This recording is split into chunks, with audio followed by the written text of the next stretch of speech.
Hi, welcome to the channel today.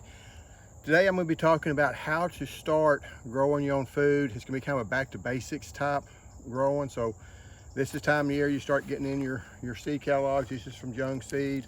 This is from Southern Exposure Seed Exchange, which if you're from the South, this is a good company to order from. They do have a nice catalog they put out, and I'll kind of talk a bit more about that later. Hoss Tools is another one that's a good company if you're down south to order out of. But whenever you're going to start growing your own food, the first thing you have to figure out is what are you going to grow your food in? Now, I'm going to be talking almost exclusively about growing in containers. The reason I talk about growing in containers is it's a cheaper way of getting started to accumulate your knowledge. Now, I will say that growing in a raised bed is probably easier, but it also costs a lot more money. You're going to spend for a lot of the raised beds. You're going to be anywhere from $100 to $200 for the raised bed itself, and you're going to spend at least that much money probably again to fill that bed.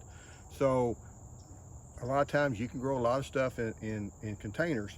You just want to make that container fit what you're growing, and by that, if you're going to be growing a pepper plant, okay, and I was talking to a lady one time, and she said that she was growing her pepper plant, and she kept saying, well, it did good, but once it got hot, it would die. And I'm going, well, that didn't really make sense because peppers actually like the hot weather. And I did ask her if it was a bell pepper, and she said no, and I don't remember if it was either a banana pepper or a hot pepper. Both of those actually like the warmer temperature, so that probably wasn't the reason. So without saying anything, I said, well, the only thing about peppers is they do require a fairly large container. And I said, you need probably a 5-gallon pot for one pepper plant, or a 5-gallon container. And this 5-gallon container, buy that in the big box stores. They cost $5 a piece or $5-6 a piece. Best way to do it on a 5-gallon container is drill a hole about this high up.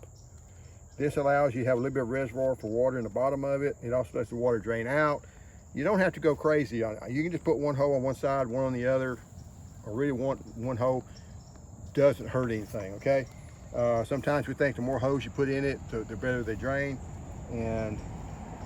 But for a 5-gallon, for a pepper plant, this is the size you're gonna need. And a lot of people, that's what they do.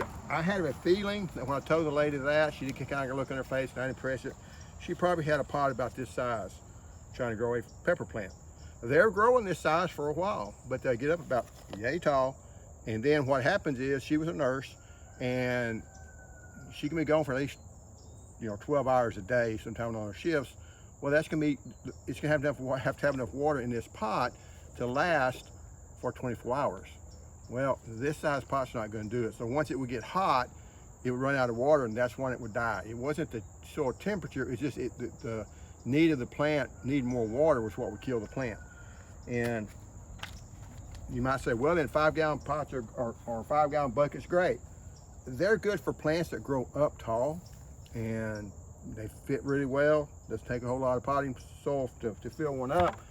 But if you're wanting to grow wide, something that grows wide instead of growing up like a pepper plant, like lettuce or something, you can get you one of these. This is just a trough. It's actually made for goats, and it leaked, so I put some potting mix in it. And the thing about it, it does grow. It is wide enough you can grow a lot of different. This here's a type of mustard that we're growing in, but I'm also growing light berries in a 5-gallon bucket. So 5-gallon buckets are good, but you want something that grows up and grows a little bit taller. However, again, to make it fit, make the container fit the size, well, let me show you one more. This is a mud bucket you get up there at the lumber yard, and they're not very wide, not very deep, but they're wide. This is thyme that's growing here.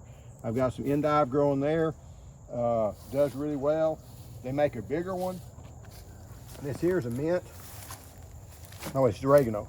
This is oregano, and this here, it's not real deep, But these roots don't go very deep on this type of plant. So, you know, they're what, 6-8 inches tall at the most. But it's wide, so you can grow a lot of stuff in it. So that would be what I would try to do if I was going to be doing it.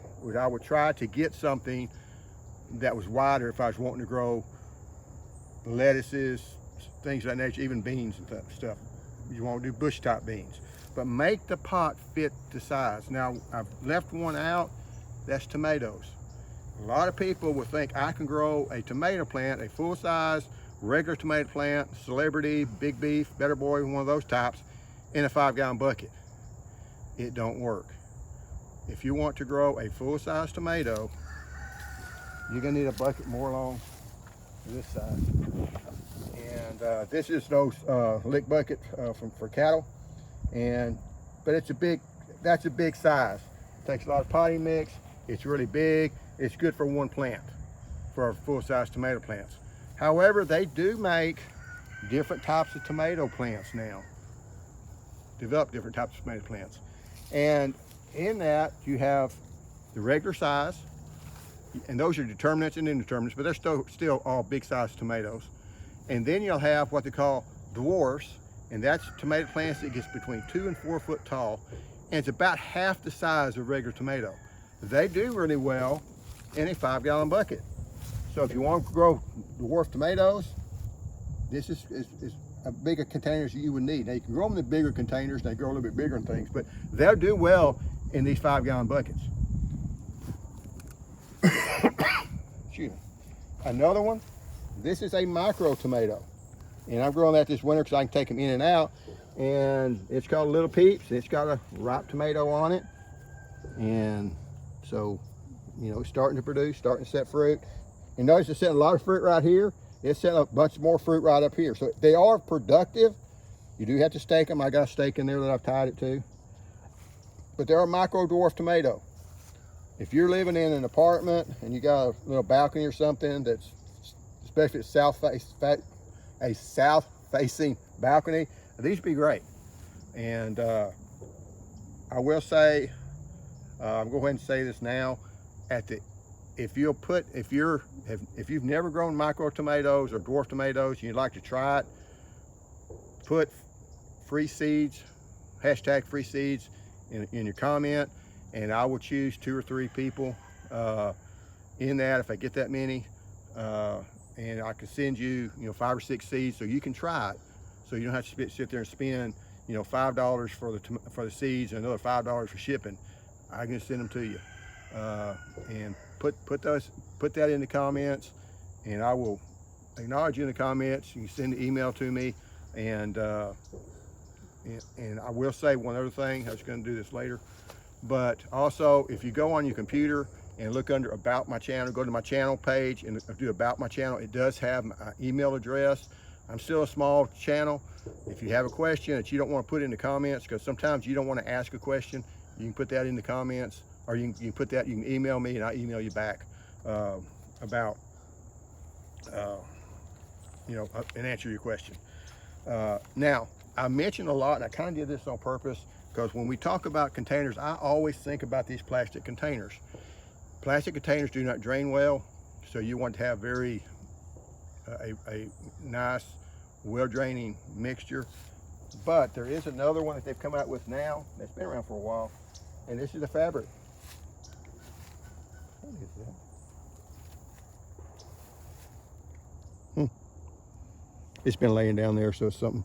But anyway, these are fabric containers, and these are still 3 years old. Still good shape. It does have a few holes in the bottom where the roots have gotten out, but they're still, I get at least another year if not 2 years out of them. They got handles on the sides. They work really well, and they can handle a more water retentive type mixture. This, whenever you get your potting, and I'm going to kind of go into what you use to fill these things with. Don't use garden soil, okay? Don't go out in your backyard and get any soil, especially in those plastic containers. But what you a lot of times see, and this is a very, Fox Farm, I like it. I've actually started using it as my seeding mix, but it's a potting soil. And if you read on the ingredients back here, it will talk about, I read it earlier.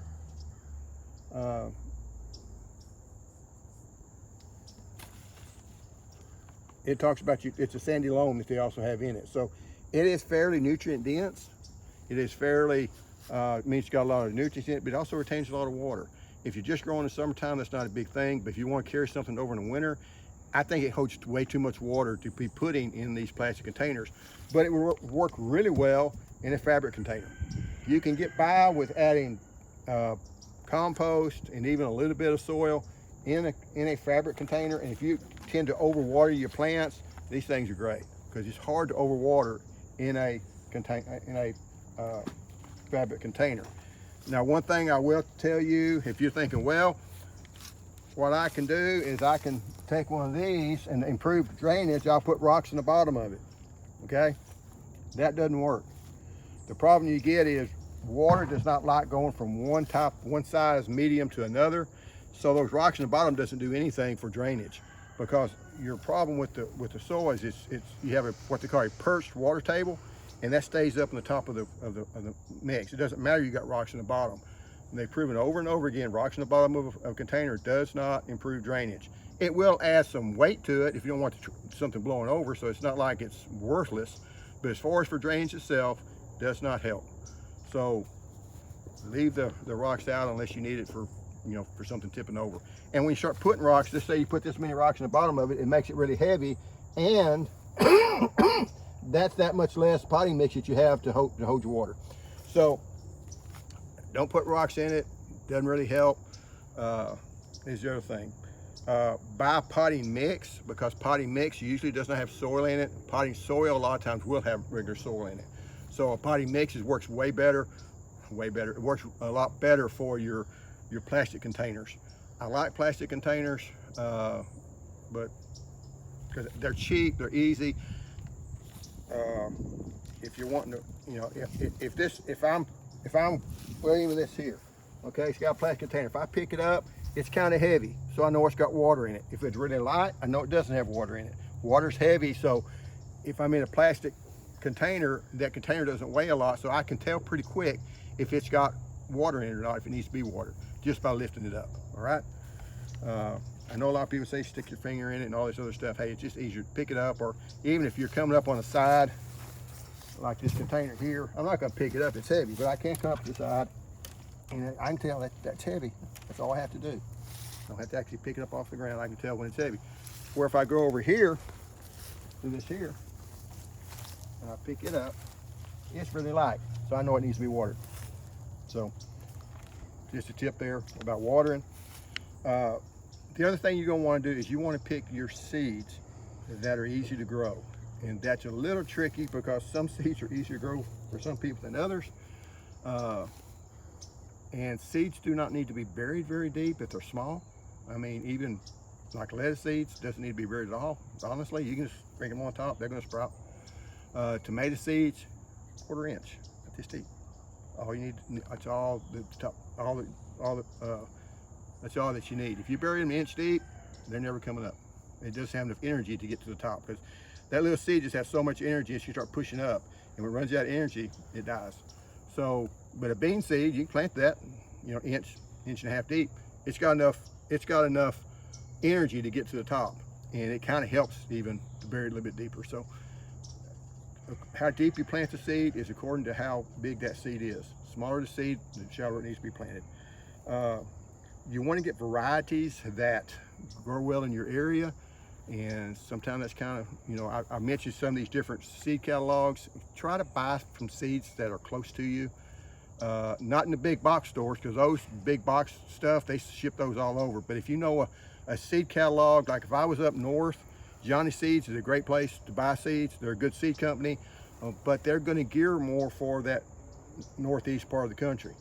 So would I buy from Johnny Seeds? Yeah, if I knew what I was doing and I knew this variety, I had no problems buying from them. But if I was a first-time gardener, I would try to buy from seed companies that are closer to the area that you're in, For me, that's Will Hot Seeds. It's a Texas company.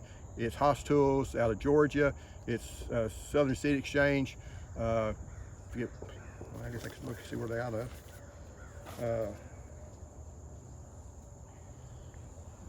They're in Virginia. So, you know, they're a southern type seed, and what they do, they would tend to more specialize in seeds that do well in those areas.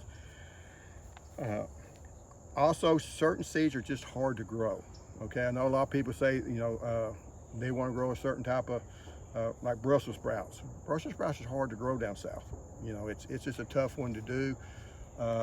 There's some other seeds that, you know, carrot seeds can be kind of hard because they have to be, you have to keep them moist for 7 to 10 days at least. It has to be moist on top of the ground, not necessarily wet, but it has to be kept moist, and then they'll go ahead and sprout. But if you just water them in, you get a rain, and it goes, you know, it goes 5 or 6 days, don't get a rain, it dries out on top, it's not going to sprout. It's going to wait till it gets that moisture for that 7 days, and it's just going to sit there. So you might have planted them 3 weeks ago, but if you didn't have that 7 to 10 day period where they were moist, those seeds aren't going to germinate. And that's just, you know, that's how carrot seeds are. So there's certain little things you just have to kind of learn. Always remember, if you're starting gardening, you're going to have failures. Okay, farmers do it for a living. And this year, around here, they grow rice. They had a bad year. They do. I mean, as the one guy says, we do everything perfect, and we still have failures in our crops. And we're farmers. We do it all the time. That's our livelihood.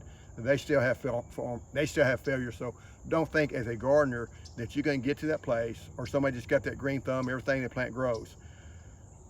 The more plants that you kill, the better garden you become, if you figure out why those plants died.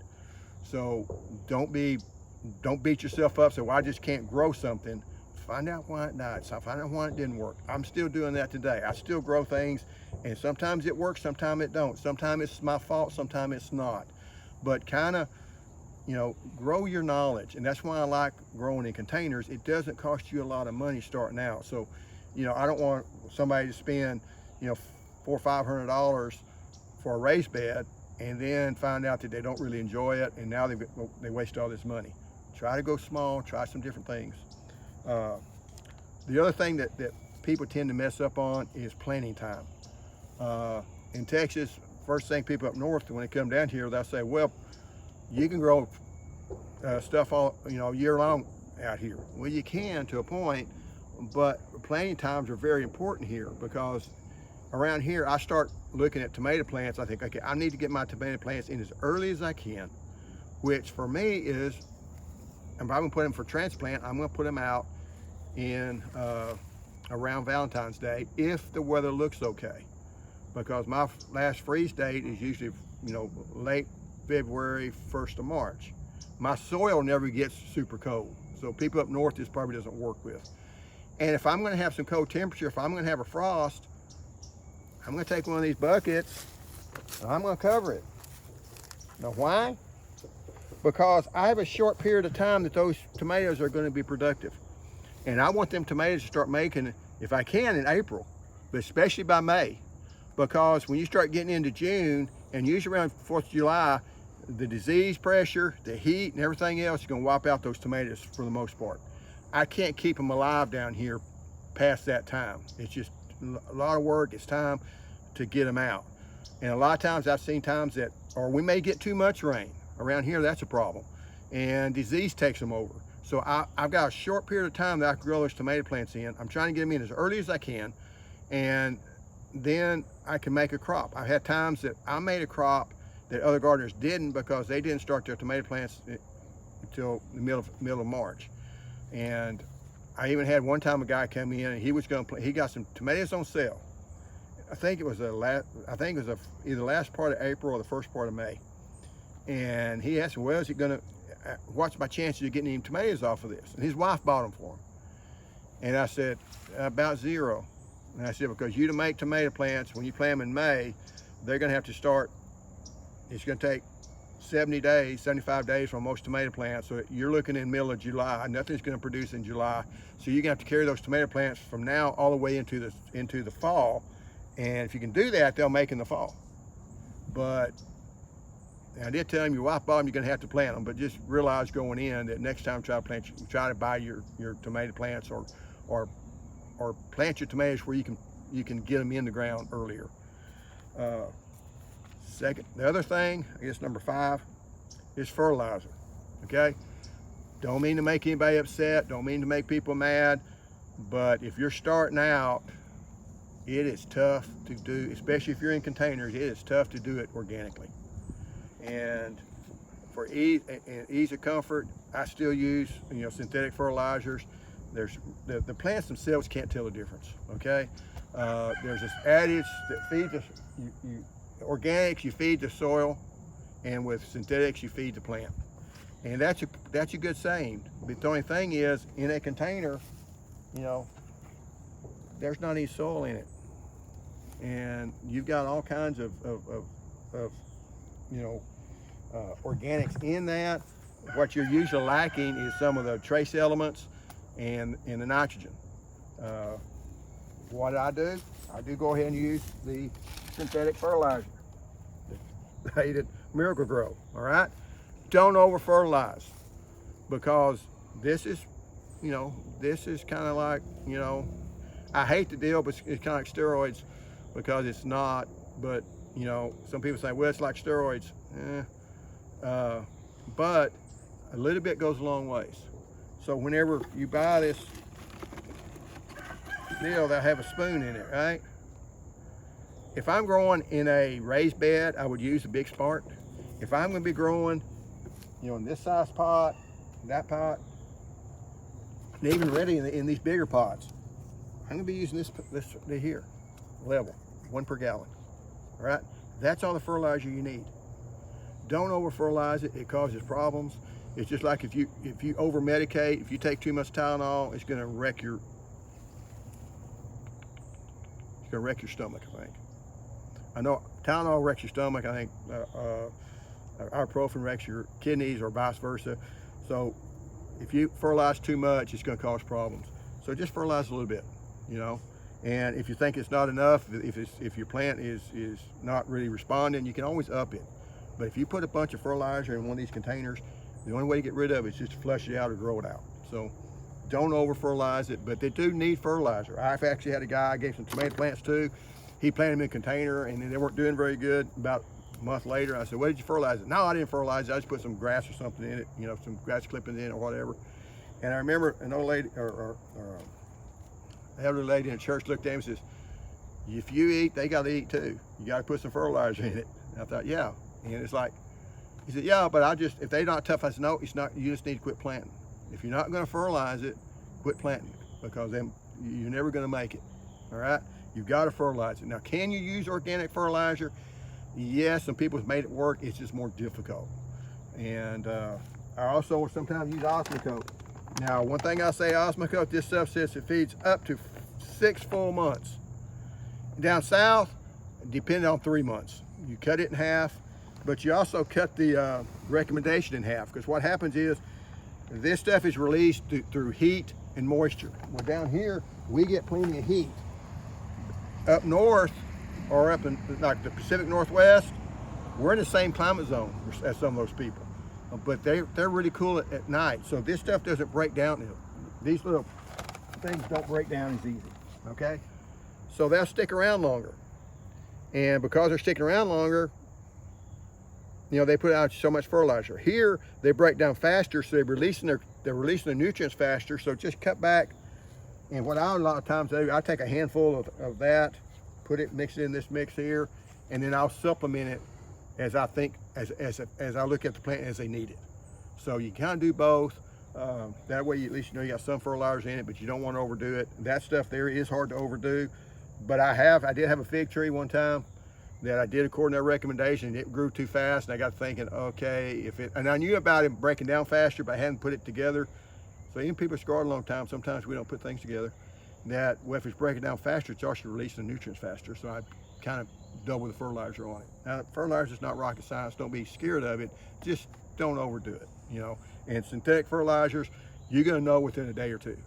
You're going to see a response to it, because it just doesn't take long at all for it to break down.